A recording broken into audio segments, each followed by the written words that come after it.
Hello, welcome back to the channel. So this is a video where I just talk a bit about my US Marine Corps Army and show it off. There's another video, I've done the same with the Japanese, and there's another video where I look at both of the forces, sort of big scale, but this is kind of looking more at individual units.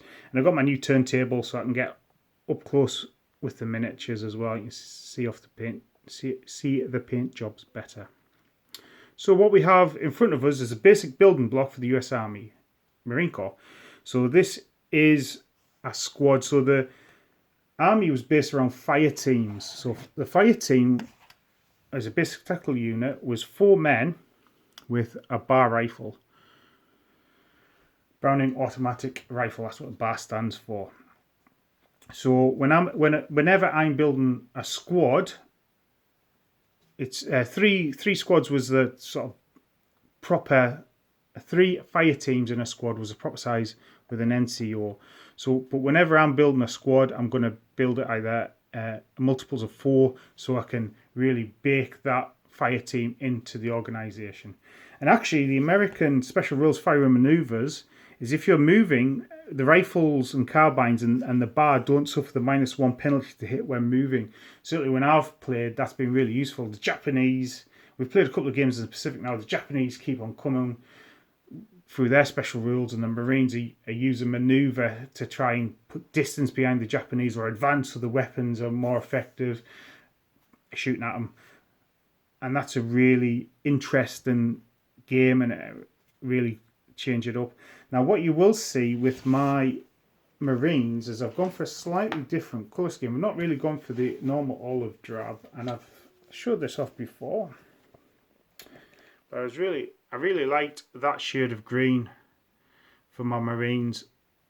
That's from the Army List book, but Action, it's obviously a piece of Osprey work. So that's kind of what I was going for. So I have a more teal green than olive drab green with the sort of tan webbing and helmets.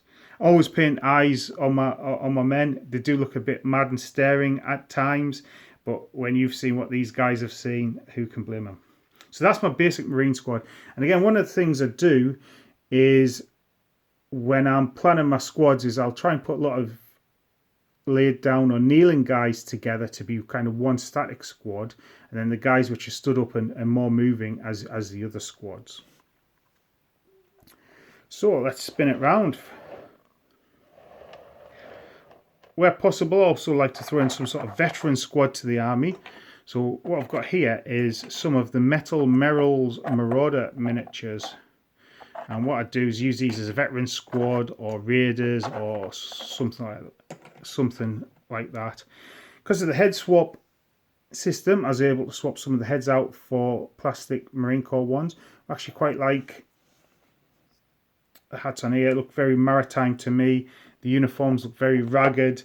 Whenever you look at images from the Pacific, the Marines, whilst they were engaged, it was a horrific climate to fight in, and the uniforms do look ragged. So let's spin this round as I start looking at some of the support units. So I do have a metal bazooka there, but I've also used some spare plastic arms to make a plastic bazooka as well. A couple of bazooka teams. Fighting hard.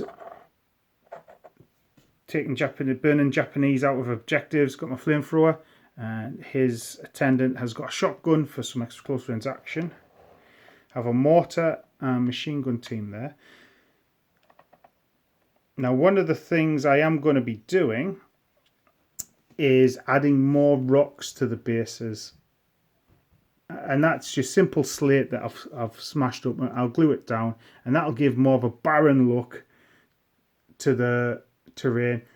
And I'm imagining this force being somewhere like Iwo Jima. And Iwo Jima was an island which didn't have much in the way of vegetarian, and it was a volcanic island. So you had lots of rocks and volcanic out rocks like that. Line up the turntable so we can, and actually the skin, I wanted a really quick and simple skin recipe. What I tend to do now is use contrast paint. So I'll paint the model using the regular uniform kit, regular colours, And then I will go back and paint the fleshy bits with Wraithbone, and then just throw a bit of contrast over top. I know I could go back and highlight it up if I wanted to, but I'm pretty pleased with the quick and effective way they got. Next up is my sniper. So as you see, I used rocks on there, have them hidden. To get scoped a sniper rifle, can't remember exactly what kit. Took that off. Obviously guy with a pair of binoculars next to him, ubiquitous for snipers, and a wee canteen there.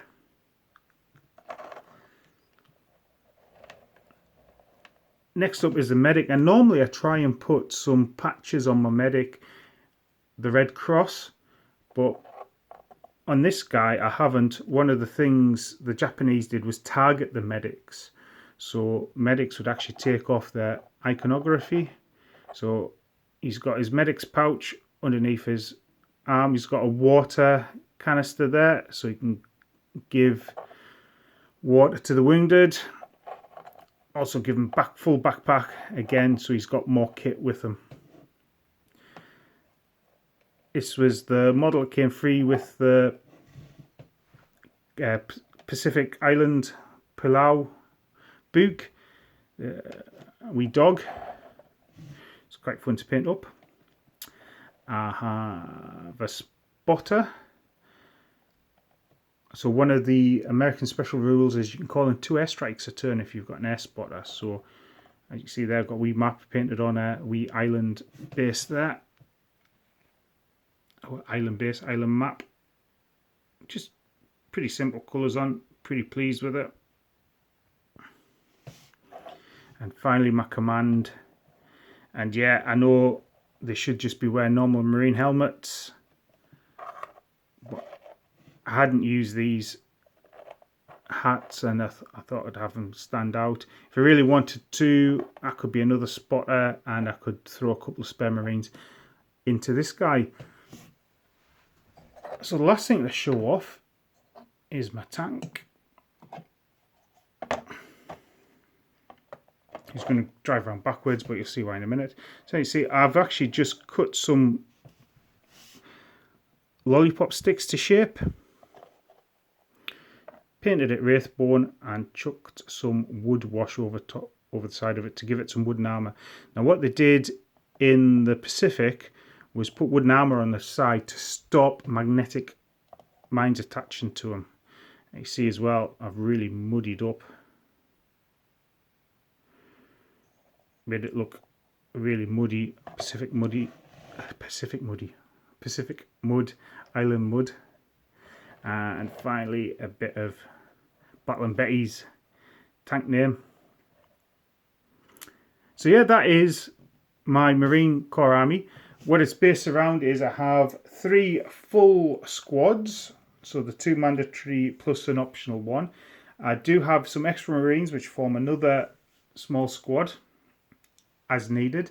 I've got my 10-man Merrill's Marauder team, which can form some veterans or some raiders. What I do need to add to this, I think, is going to be a howitzer, and inspired by some artwork, I've got a load of sandbags. So I'm going to build a sandbag enhancement base for that. But that is the American Pacific, and that's the sort of force, and that's the sort of things that I start thinking about, is not just looking at the numbers I can have in the book, but looking at how it's formed. So like I was saying about the fire team being the basis and the bars, and using that to the best of our abilities, and sort of building up around there. But anyway, that is my Marine Corps Army. I have loads of other bot action armies. I've been doing a load of stuff with the desert at the moment. I've got my Chindits, Winter Americans. I'm actually in the middle of painting up some Korea stuff at the moment. The Marines are perfect there. So with the Korea, I've got a Winter GI army for the Bulge, and I've got my Marines. So I've got an army there for summer or winter to face off against my North Koreans I'm doing as well. Some of the other guys have jumped in to do some Korean units as well. So hopefully we'll get some content on about the Korea. But anyway, I'll need to stop talking. I could talk all day about wargaming. I just love it. Look forward to chatting to you again on another video. Let us know how you're getting on. And yeah, you have a good time. Wargaming. Goodbye.